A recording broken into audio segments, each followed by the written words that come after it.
Graça e paz, glória a Deus. Vamos passar agora para o capítulo 2 do livro de Esther, a partir do versículo 1. Passadas estas coisas, e apaziguado já o furor do rei Assuero, lembrou-se de Vasti e do que fizera, e do que se tinha decretado a seu respeito. Então aqui nós teremos mais um processo de mudança. A sorte vai mudar.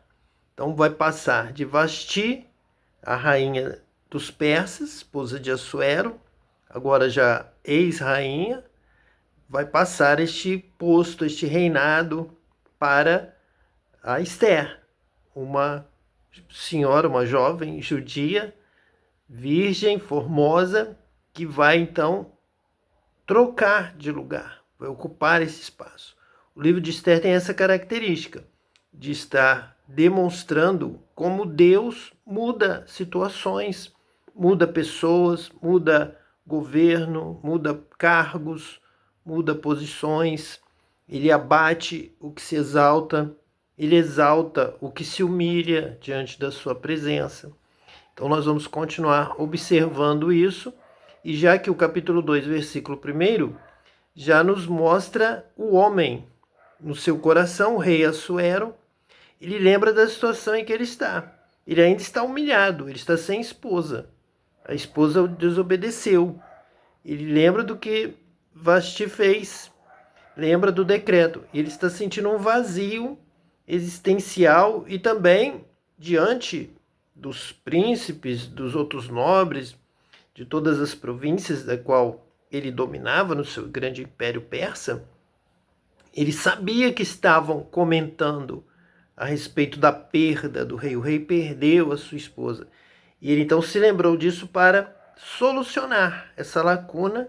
Ele então vai trocar Vasti por outra mulher, por outra rainha. Versículo 2. Então disseram os servos do rei que lhe serviam: busquem-se para o rei moças virgens e formosas.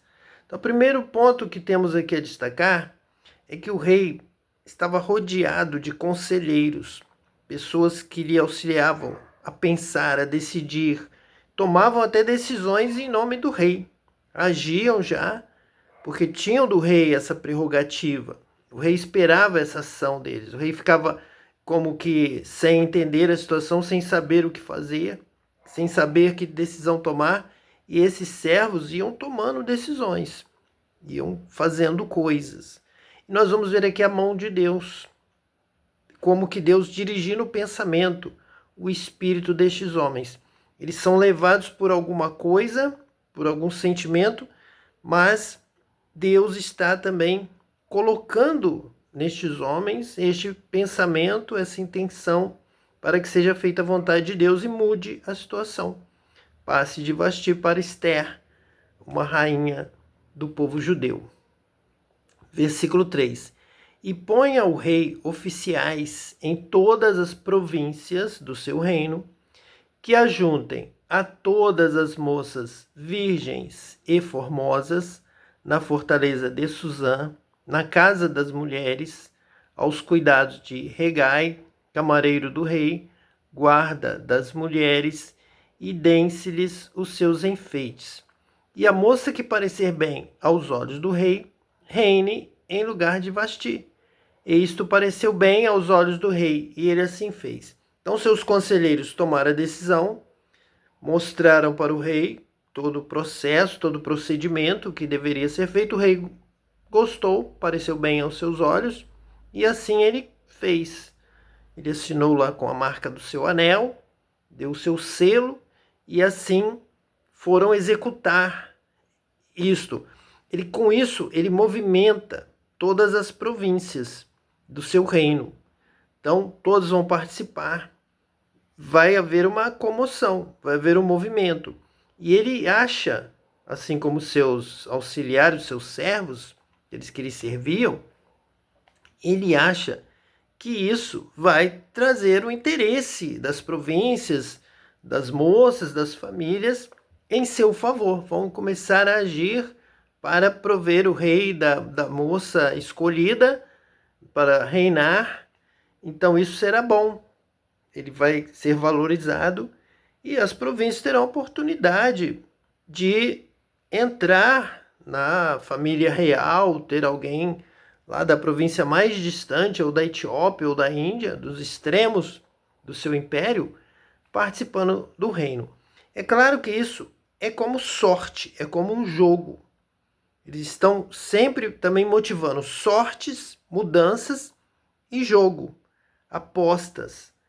Isso, no primeiro momento, causa uma euforia, a possibilidade de se ganhar, possibilidade de mudar de vida rapidamente, sair lá da província mais distante, da pobreza, do anonimato, para a sede do império, lá para a cidadela de Suzã, lá no Irã, na região mais desenvolvida, na região mais rica, onde está o imperador, lá no palácio, da riqueza, dos banquetes.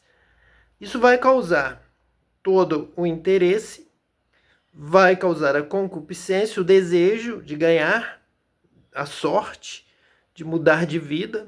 Essa sorte faz com que você mude imediatamente, mas posteriormente, como só uma será escolhida, só de uma província, virá um momento de depressão. Todas as que perderam vão questionar a que ganhou, vão insinuar que houve algum favorecimento.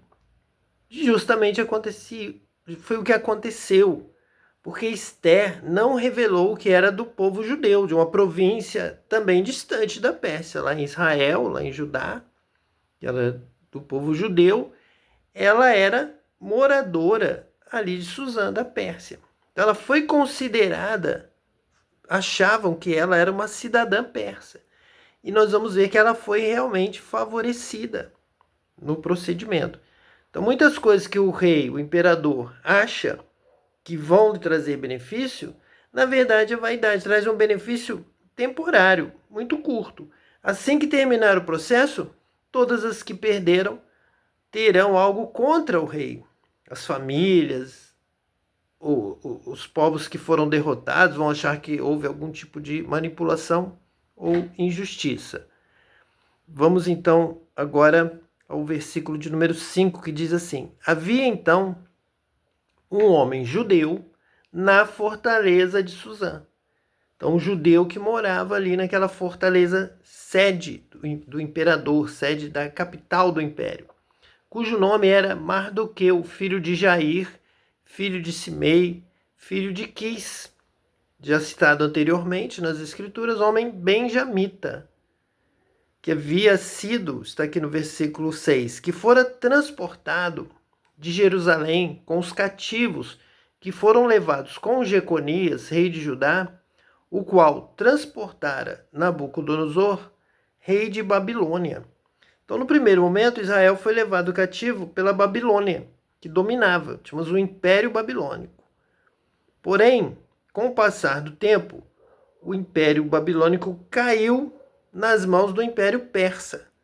Vieram os persas, dominaram a Babilônia e o povo de Israel estava ali misturado. Passado já algum tempo, até uma geração passada, eles já eram praticamente vistos como pessoas daquela terra, ali da região, tanto da Babilônia quanto da Pérsia, de Suzã. O rei Nabucodonosor havia transportado para a Babilônia, de Jerusalém, entre eles estava Mardoqueu, filho de Jair, filho de Simei, filho de Quis. Então aqui está dizendo que já haviam três gerações, até Quis, homem benjamita, que fora transportado de Jerusalém. Então foi o Quis, que na verdade é já de 3 gerações anteriores a Mardoqueu. E já viviam então ali há muito tempo. Ficaram ali por volta de 70 anos no cativeiro. Foram levados com Jeconias, que era o rei, na época, o rei de Judá, que foi levado junto com os judeus, o qual transportara Nabucodonosor, rei de Babilônia. Versículo 7. Este criara a Radassa, que é Esther, filha de seu tio, porque não tinha pai nem mãe, e era jovem bela, de presença, e formosa, e morrendo seu pai e sua mãe, Mardoqueu a tomara por sua filha. Então Mardoqueu era primo de Esther. O nome Hadassa é o nome lá da Babilônia, babilônico e também persa, pelo qual ela era conhecida. Hadassa. Para os judeus, o nome, na verdade, é Esther. Então Mardoqueu tomou a Esther como sua filha. Versículo 8. Sucedeu que, divulgando-se o mandado do rei e a sua lei, e ajuntando-se muitas moças na fortaleza de Suzã, aos cuidados de Hegai, também levaram Esther à casa do rei, sob a custódia de Hegai, guarda das mulheres. Então vieram mulheres de todas as províncias, mas Esther era dali mesmo, era da terra. Então vamos ver aqui que foi dada uma preferência a Esther porque pensavam que Esther era cidadã, era de origem, era da linhagem dos persas, ou pelo menos da Babilônia, que estava unida ali naquele momento. Babilônia e Pérsia tornaram-se um só reino e muito próximos, são vizinhos. Então eles tinham sempre a torcida, a preferência, e foi o que aconteceu, nós vemos aqui agora no versículo de número 9. E a moça pareceu formosa aos seus olhos, e alcançou graça perante ele. Por isso se apressou a dar-lhe os seus enfeites e os seus quinhões, como também lhe dar 7 moças de respeito da casa do rei, e a fez passar com as suas moças ao melhor lugar da casa das mulheres. Então, este Hegai, que era o chefe, que cuidava ali das moças, dos preparativos para que elas se apresentassem, dali 12 meses, se tivesse 12 meses de preparação para se apresentar diante do rei, o Hegai já teve a sua preferida. Ele escolheu Esther, alguém da terra, merecia sua torcida, sua preferência. Então, tudo que ele pôde fazer para melhorar a aparência de Esther, para lhe colocar no melhor lugar da casa das mulheres, para receber os melhores enfeites, os perfumes, toda a preferência, todo o cuidado. Então, já houve uma manipulação do resultado e da preparação por parte de um persa, Hegai, que achava que Hadassa fosse persa e já lhe deu todo o encaminhamento para que ela ganhasse aquele concurso sobre qual seria a nova rainha, a nova esposa do rei. Esther, porém, não declarou o seu povo e a sua parentela, porque Mardoqueu lhe tinha ordenado que o não declarasse. Então veja aqui a sabedoria de Mardoqueu para que Esther ocultasse. Ela não precisava falar, ela não precisava mentir, ela apenas ficava de forma a ocultar esse fato. Agia naturalmente como moradora da cidadela de Suzã, tendo a preferência ali dos que estavam mais perto do rei. Os que trabalhavam no palácio também residiam ali, conheciam Hadassa, não sabiam da história porque já vinham de algumas gerações, de muito tempo, e ele então deu a preferência a Esther, e Esther seguiu a palavra de sabedoria de Mardoqueu. Mardoqueu, ele se porta aqui como um discipulador, como um sábio, que vai orientando Esther para que tudo corra bem, com prudência, com cuidado, com zelo, e mantendo a humildade. Nós vamos ver isso claramente durante todo o texto, que vai nos mostrar o procedimento de Mardoqueu, a sabedoria. Então nós temos aqui homens aparecendo na história, homens sábios, homens humildes, homens equilibrados, homens exaltados, homens que tomam decisões impensadas, homens que tomam decisão no momento em que estão irados. O próprio rei Assuero, ele depõe a sua esposa, expulsa, causa separação, tem uma crise aparentemente lá no reino, em todas as províncias, e ele então faz um grande movimento que nós percebemos que ele, em um primeiro momento, vai causar uma alegria, uma euforia, como num jogo, como numa sorte. Vai dar oportunidade a moças de todas as províncias, das 127 províncias, da Índia até a Etiópia, que se tornem rainha. Então, ele exalta, ele traz um momento de exaltação para o coração dessa mulher, dessa moça, e das suas famílias, da sua cidade, do seu povo. Depois isso tudo será frustrado, porque ele vai acabar escolhendo uma moça que acham que é de Suzã. Então ele vai dar preferência para uma compatriota, vai torcer para ela.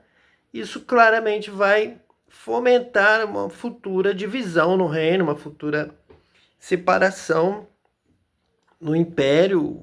Várias províncias vão estar de forma a desagradar, a não aceitar essas decisões do rei. Essa é só mais uma exaltada decisão precipitada de Assuero.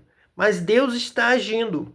Nós temos a ação do homem, temos a ação de Deus e temos também a atuação em todos os momentos de Mardoqueu, que é um exemplo de alguém que conhece a lei, conhece a palavra de Deus, é equilibrado, ele age com temperança e age ali na direção do Espírito Santo de Deus. Que Deus te abençoe hoje e eternamente, em nome de Jesus Cristo, o Messias. Amém.